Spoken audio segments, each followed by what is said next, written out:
जंगली आदमी शिक्षित आदमी से बेहतर है, उसमें ज्यादा प्रेम है और कम प्रतिस्पर्धा है, उसमें ज्यादा हृदय है और कम मस्तिष्क है, लेकिन इससे बेहतर वो आदमी। लेकिन हम इसको शिक्षा कह रहे हैं, और हम करीब करीब जिन जिन बातों को कहते हैं कि तुम ये करना, उनसे उल्टी बातें, हम पूरा सरंजाम हमारा उल्टी बातें सिखाता है। आप क्या कहते हैं? आप सिखाते हैं उदारता, सहानुभूति, लेकिन प्रतियोगी मन, कॉम्पिटिटिव माइंड कैसे उदार हो सकता है, कैसे सहानुभूतिपूर्ण हो सकता है? अगर प्रतियोगी मन सहानुभूतिपूर्ण हो तो प्रतियोगिता कैसे चलेगी? प्रतियोगी मन कठोर होगा, हिंसक होगा, अनुदार होगा, होना ही पड़ेगा उसे। और हमारी व्यवस्था ऐसी है कि हमें पता भी नहीं चलेगा, हमें ख्याल में भी नहीं आएगा कि हिंसक आदमी जो सारी भीड़ को हटा के आगे जा रहा है, ये क्या है? ये हिंसक आदमी है। और हम इसे सिखाए जा रहे हैं, हम इसे तैयार किए जा रहे हैं। फैक्ट्रियां बढ़ती जा रही हैं इस तरह की शिक्षा की, उनको हम स्कूल कहते हैं, विद्यालय कहते हैं, सरासर झूठ है। ये सब फैक्ट्रियां हैं जिनमें बीमार आदमी तैयार किया जा रहा है, और वो बीमार आदमी सारी दुनिया को गड्ढे में लिए जा रहा है। तो हिंसा बढ़ती जाती है, प्रतिस्पर्धा बढ़ती जाती है, एक दूसरे के गले पर एक दूसरे का हाथ। आप यहां बैठे कहेंगे कि हमारा किसके गले पर हाथ है, लेकिन जरा गौर से देखें, हर आदमी का हाथ हर दूसरे आदमी के गले पर है, और एक एक गले पर हजार हजार हाथ है, और हर आदमी का हाथ दूसरे की जेब में है, और एक एक जेब में हजार हजार हाथ है। और ये बढ़ता जा रहा है। ये कहां जाएगा? ये कहां टूटेगा? ये कब तक चल सकता है? ये एटम और हाइड्रोजन बम कहां से पैदा हो रहे हैं? प्रतियोगिता से, प्रतिस्पर्धा से। वो चाहे प्रतिस्पर्धा दो आदमियों की हो, चाहे दो राष्ट्रों की, कोई फर्क थोड़ी है। वो रूस की हो या अमेरिका की, कोई फर्क थोड़ी है। प्रतिस्पर्धा है, आगे होना है। अगर तुम एटम बनाते हो, हम हाइड्रोजन बम बनाते हैं, तुम हाइड्रोजन बम बनाते हो, हम कुछ और बनाएंगे, सुपर हाइड्रोजन बम बनाएंगे। लेकिन पीछे हम नहीं रह सकते, पीछे रहना हमें कभी सिखाया नहीं गया। हमें आगे होना है। अगर तुम 10 मारते हो, हम 20 मारेंगे। अगर तुम एक मुल्क मिटाते हो, हम 2 मिटा देंगे। यानी हम इस तक के लिए राजी हो सकते हैं कि हम सबको मिटाने के लिए राजी हो सकते हैं, क्योंकि हम पीछे नहीं रह सकते। ये है। और ये कौन पैदा कर रहा है? ये कहां से सारी बात आ रही है? ये शिक्षा से सारी बात आ रही है। लेकिन हम अंधे हैं और हम ये देखते नहीं कि मामला क्या है। बच्चों को हम क्या सिखाते हैं? उनको सिखाते हैं लोभी मत बनो, भयभीत मत बनो। लेकिन करते क्या है? हम पूरे वक्त लोभ सिखाते हैं, पूरे वक्त भय सिखाते हैं। पुराने जमाने में नरक के भय थे, स्वर्ग के पुरस्कार का प्रलोभन था, वो हजारों साल तक सिखाया गया। पूरे प्राण ढीले कर दिए गए आदमी के, भय और लोभ के सिवा उसमें कुछ भी नहीं बचा। भय है कि कहीं नरक ना चला जाऊं, और लोभ लगा है कि किसी भांति स्वर्ग पहुंच जाऊं। हम क्या करते हैं? जहां भी दंड और पुरस्कार है, वहां भय है और वहां लोभ है। लेकिन बच्चों को हम कैसे सिखाते हैं? सिखाने का रास्ता क्या है? सिखाने का रास्ता है या तो भय या लोभ। या तो मारो और सिखाओ, या फिर प्रलोभन दो कि हम ये देंगे, गोल्ड मेडल देंगे, इज्जत देंगे, नौकरी देंगे, समाज में स्थान मिलेगा, ऊंचा पद देंगे, नवाब बना देंगे, पढ़ोगे लिखोगे। मैं जब पढ़ता था तो वो कहते थे पढ़ोगे लिखोगे तो होगे नवाब। तुमको नवाब बना देंगे, तुमको तहसीलदार बनाएंगे, तुम राष्ट्रपति हो जाओगे। ये प्रलोभन है, और ये प्रलोभन हम छोटे छोटे बच्चों के मन में जगाते हैं। हमने कभी उनको सिखाया क्या कि तुम ऐसा जीवन बसर करना कि तुम शांत रहो, आनंदित रहो? नहीं, हमने सिखाया तुम ऐसा जीवन बसर करना कि तुम ऊंची से ऊंची कुर्सी पे पहुंच जाओ, तुम्हारी तनख्वाह बड़ी से बड़ी हो जाए, तुम्हारे कपड़े अच्छे से अच्छे हो जाएं, तुम्हारा मकान ऊंचा से ऊंचा हो जाए। हमने ये सिखाया। हमने हमेशा ये सिखाया कि तुम लोभ को आगे से आगे खींचना, क्योंकि लोभ ही सफलता है, और जो असफल है उसके लिए कोई स्थान है?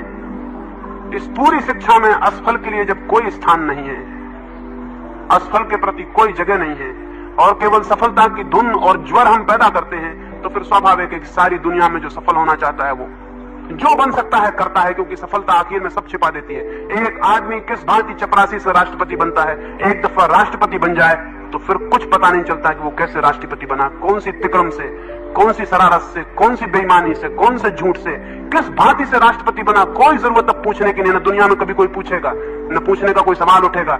एक दफा सफलता आ जाए तो सब पाप छिप जाते हैं और समाप्त हो जाते हैं। सफलता एकमात्र सूत्र है। तो जब सफलता एकमात्र सूत्र है तो मैं झूठ बोल के क्यों ना सफल हो जाऊं, बेईमानी करके क्यों ना सफल हो जाऊं? अगर सत्य बोलता हूं, असफल होता हूं तो क्या करूं? तो हम एक तरफ सफलता को केंद्र बनाए हैं, और जब झूठ बढ़ता है, बेईमानी बढ़ती, तो हम परेशान होते हैं कि क्या मामला है। जब तक सफलता, सक्सेस एकमात्र एकमात्र केंद्र है, सारी कसौटी का एकमात्र मापदंड है, तब तक दुनिया में झूठ रहेगा, बेईमानी रहेगी, चोरी रहेगी। ये नहीं हट सकती, क्योंकि अगर चोरी से सफलता मिलती है तो क्या किया जाए, अगर बेईमानी से सफलता मिलती है तो क्या किया जाए, बेईमानी से बचा जाए कि सफलता छोड़ी जाए, क्या किया जाए। जब सफलता एकमात्र माप है, एकमात्र मूल्य है, एकमात्र वैल्यू है कि वो आदमी महान है जो सफल हो गया, तो फिर बाकी सब बातें अपने आप गौण हो जाती हैं। रोते हैं हम, चिल्लाते हैं कि बेईमानी बढ़ रही, ये हो रहा, ये सब बढ़ेगी, ये बढ़नी चाहिए, आप जो सिखा रहे हैं उसका फल है ये, और 5000 साल से जो सिखा रहे हैं उसका फल है। सफलता की वैल्यू जानी चाहिए, सफलता कोई वैल्यू नहीं है, सफलता कोई मूल्य नहीं है, सफल आदमी कोई बड़े सम्मान की बात नहीं है। सफल नहीं, सुफल होना चाहिए आदमी, सफल नहीं सुफल। एक आदमी बुरे काम में सफल हो जाए, इससे बेहतर है एक आदमी भले काम में असफल हो जाए। सम्मान काम से होना चाहिए, सफलता से नहीं। लेकिन सफलता मूल्य है, और सारा इंतजाम उसके केंद्र पर घूम रहा है। सिखा रहे हैं, कुछ सत्य सिखा रहे हैं। एजुकेशन कमीशन बैठा था अभी, उसके चेयरमैन ने मुझसे कहा कि हम अपने बच्चों को कहते हैं कि तुम सत्य बोलो, सब तरह समझाते हैं, लेकिन फिर भी कभी कभी झूठ बोलते हैं। मैंने उनसे कहा, क्या आप पसंद करेंगे कि आपका लड़का सड़क पे बंगी हो जाए, बुहारी लगाए, या एक स्कूल में चपरासी हो जाए? पसंद करेंगे? या कि आपका दिल है कि लड़का भी आपके भांति एजुकेशन कमीशन का चेयरमैन हो, हिंदुस्तान के बाहर एम्बेसडर हो, धीरे धीरे चढ़े सीढ़ियां और ऊपर आकाश में बैठ जाए, आखिर में भगवान हो जाए? क्या चाहते हैं?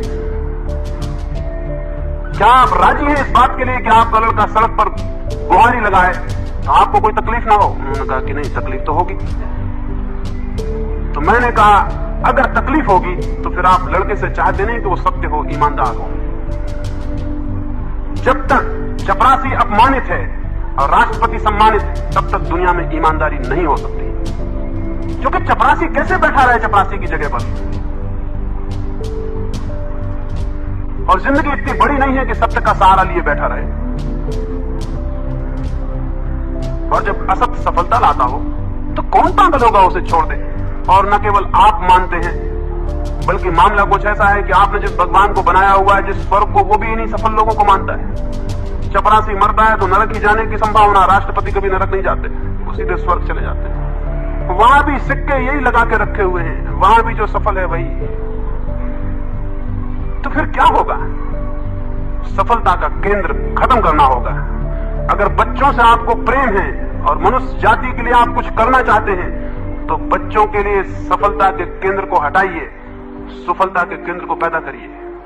अगर मनुष्य जाति के लिए कोई भी आपके हृदय में प्रेम है और आप सच में चाहते हैं कि नई दुनिया और एक नई संस्कृति और नया आदमी पैदा हो जाए, तो ये सारी पुरानी बेवकूफी छोड़नी पड़ेगी, जलानी पड़ेगी, नष्ट करनी पड़ेगी, और विचार करना पड़ेगा कि क्या विद्रोह कैसे हो सकता है इसके भीतर से। ये सब गलत है, इसलिए गलत आदमी पैदा होता है। शिक्षक बुनियादी रूप से इस जगत में सबसे बड़ा विद्रोही व्यक्ति होना चाहिए, तो वो पीढ़ियों को आगे ले जाएगा। और शिक्षक सबसे बड़ा दकियानूस है, सबसे बड़ा ट्रेडिशनलिस्ट वही है, वही दोहराया जाता है पुराने कचरे को। क्रांति शिक्षक में होती नहीं। आपने कोई सुना कि शिक्षक कोई क्रांतिपूर्ण हो? शिक्षक सबसे ज्यादा दकियानूस है, सबसे ज्यादा ऑर्थोडॉक्स है, और इसलिए शिक्षक सबसे खतरनाक है। समाज उससे हित नहीं पाता, अहित पाता है। शिक्षक को होना चाहिए विद्रोही। कौन सा विद्रोह है? मकान में आग लगा दें आप, या कुछ और कर दें, या जाके ट्रेनें उलट दें, या बसों में आग लगा दें, उसको नहीं कह रहा हूं, कोई गलती से वैसा ना समझ ले। मैं ये कह रहा हूं कि हमारे जो मूल्य हैं, हमारी जो वैल्यूज हैं, उनके बाबत विद्रोह का रुख, विचार का रुख होना चाहिए कि हम विचार करें कि मामला क्या है। जब आप एक बच्चे को कहते हैं कि तुम गधे हो, तुम ना समझ हो, तुम बुद्धिहीन हो, देखो उस दूसरे को वो कितना आगे है, तब आप विचार करें, कि ये कितने दूर तक ठीक है और कितने दूर तक सच है। क्या दुनिया में दो आदमी एक जैसे हो सकते हैं? क्या ये संभव है कि जिसको आप गधा कह रहे हैं ये वैसा हो जाए जैसा कि जो आगे खड़ा है? क्या ये आज तक संभव हुआ है? हर आदमी जैसा है, अपने जैसा है, दूसरे आदमी से कंपैरिजन का कोई सवाल ही नहीं है। किसी दूसरे आदमी से उसकी कोई कंपैरिजन नहीं, कोई तुलना नहीं। एक छोटा कंकड़ है वो छोटा कंकड़ है, एक बड़ा कंकड़ है वो बड़ा कंकड़, एक छोटा पौधा है वो छोटा है, एक बड़ा पौधा है बड़ा पौधा, एक घास का फूल है वो घास का फूल है, गुलाब का फूल है गुलाब का फूल है। प्रकृति का जहां तक संबंध है, घास के फूल पर प्रकृति नाराज नहीं है और गुलाब के फूल पर प्रसन्न नहीं है। घास के फूल को भी प्राण देती है उतनी खुशी से जितने गुलाब के फूल को देती है।